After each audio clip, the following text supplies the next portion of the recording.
حال ہی میں ہندوستان کے مشہور فلم ڈائریکٹر سنجے لیلا نے ہندوستان پر حکومت کرنے والے 8ویں صدی ہجری کے مسلم حکمران علاؤالدین خلجی کے راجستھان کے قلعہ چتور پر حملے سے متعلق ایک فلم بنائی ہے، جس میں سنجے لیلا نے علاؤالدین خلجی کو ایک وحشی اور ظالم حکمران کے طور پر دکھایا ہے، جو کہ چتور پر حملہ وہاں کے راجا رتن سین کی دوسری رانی پدماوتی کی خوبصورتی کا سن کر اس کو پانے کے لیے کرتا ہے۔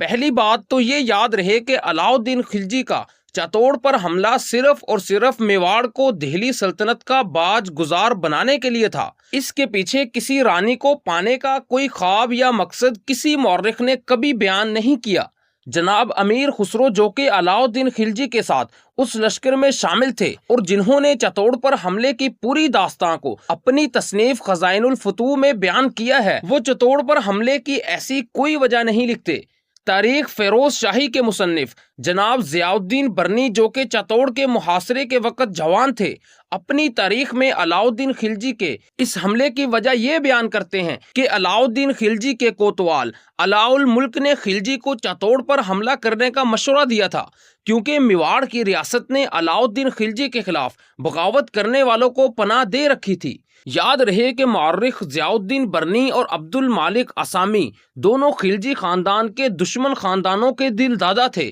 گویا ان کی گواہی دشمن کی گواہی قرار دی جا سکتی ہے۔ اگر چتور کے محاصرے میں رانی پدماوتی کو پانے کا کوئی مقصد ہوتا تو یہ دونوں مورخین اس بات کو ضرور بڑھا چڑھا کر بیان کرتے۔ ان کا اس بات کا ذکر نہ کرنا ہی اس بات کو ثابت کر دیتا ہے کہ علاؤالدین خلجی کے چتور پر حملے کی وجہ کوئی رانی نہیں تھی، بلکہ یہ باغیوں کو پناہ دینے کی سزا اور اپنی سلطنت کو بڑھانے کی ایک مہم تھی۔ اب سوال یہ پیدا ہوتا ہے کہ رانی پدماوتی کا قصہ اس متعلق کیوں مشہور ہوا؟ رانی پدماوتی کی خیالی کہانی سب سے پہلے مغل بادشاہ بابر کے زمانے کے صوفی شاعر ملک محمد جائسی نے چتور قلعے کے محاصرے کے کوئی 237 سال کے بعد اپنی نظم میں تحریر فرمائی۔ گویا ہیر رانجھا لیلا مجنو کی طرز پر صوفی ملک محمد جائسی نے ایک دیو ملائی کہانی تصنیف کی،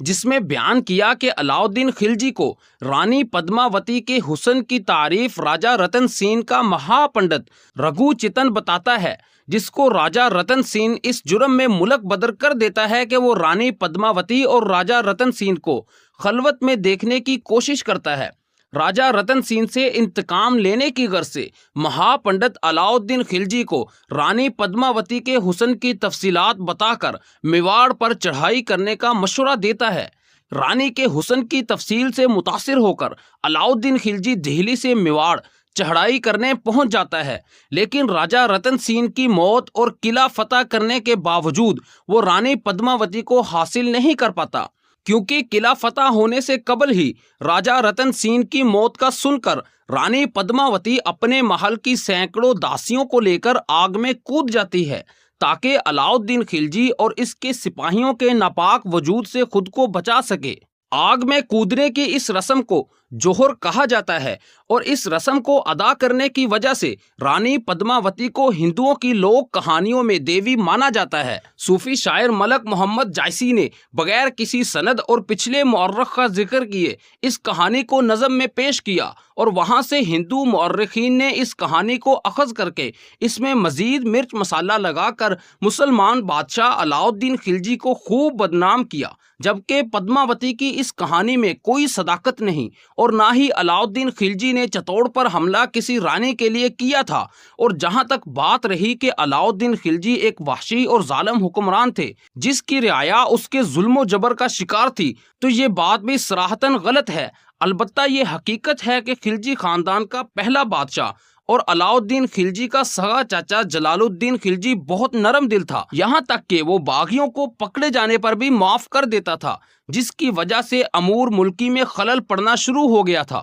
یہی وجہ ہوئی کہ جب جلال الدین خلجی کی نرم دلی کی شہرت عام ہوئی تو ملک بھر میں چوروں، ڈاکوؤں اور راہزنوں نے سر اٹھا کر فتنہ فساد پھیلانا شروع کر دیا، اور جب وہ گرفتار ہو کر بادشاہ کے پاس لائے جاتے تو بادشاہ ان کو پیروں اور مشائخ کی طرح بغیر سزا دیے واعظ و نصیحت کر کے چھوڑ دیتا، اور وہ لوگ واپس جا کر پھر سے لوٹ مار کا بازار گرم کر دیتے۔ اس ڈھیل کی وجہ سے بادشاہ کے خلاف جگہ جگہ سازشیں شروع ہو گئیں اور خلجی امراء یہ کہنے لگے کہ اب بادشاہ سٹھیا گیا ہے اور حکومت کے لیے موزوں نہیں ہے، بہتر ہے کہ اسے معزول کیا جائے اور اس کی جگہ کوئی دوسرا موزوں شخص تخت نشین ہو۔ یہ وہ حالات تھے جنہوں نے جلال الدین خلجی کے بھتیجے اور داماد علاؤ الدین خلجی کو اپنے چاچا کے قتل پر ابھار کر حکومت اپنے ہاتھ میں لینے پر آمادہ کیا۔ علاؤ الدین خلجی کا حال اپنے چچا جلال الدین جیسا نہ ہو، اس لیے علاؤ الدین خلجی نے حکومت میں آتے ہی چوروں، ڈاکوؤں اور باغیوں کے خلاف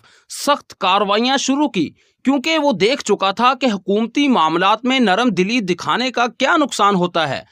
پہلے دن سے ہی علاؤ الدین خلجی ہر مجرم کے لیے قہر ثابت ہوا، لیکن اس قہر کا صدور اس وقت ہوتا جب کوئی کسی جرم کا ارتکاب کرتا یا ملک میں فساد ڈالنے کی کوشش کرتا، وگرنہ علاؤ الدین خلجی میں اعلیٰ حکمرانوں کی کئی خوبیاں پائی جاتی تھیں۔ ہندوستان کا جس قدر علاقہ اس کے زیر نگی تھا، برطانوی حکومت سے پہلے کسی کو نصیب نہ ہوا۔ علاؤ الدین خلجی کے دور میں منگولوں کا خوف پوری دنیا کو اپنی لپیٹ میں لیے ہوئے تھا، لیکن یہ علاؤ الدین خلجی کا زور بازو اور حسن تدبیر تھا کہ اس نے ہندوستان کو منگولوں کے حملوں سے بچا کر رکھا۔ چتوڑ کے قلعے کی فتح کے بعد جب علاؤ الدین خلجی واپس دہلی آیا تو 1.25 لاکھ منگولوں کے ساتھ مغل سردار ترغی عین دہلی کے سامنے آن پہنچا تھا، جس کو علاؤ الدین خلجی نے اور حسن تدبیر سے 1 انچ زمین فتح کیے بغیر واپس جانے پر مجبور کر دیا۔ اس کے بعد تاتاریوں کے مزید کسی حملے سے بچنے کے لیے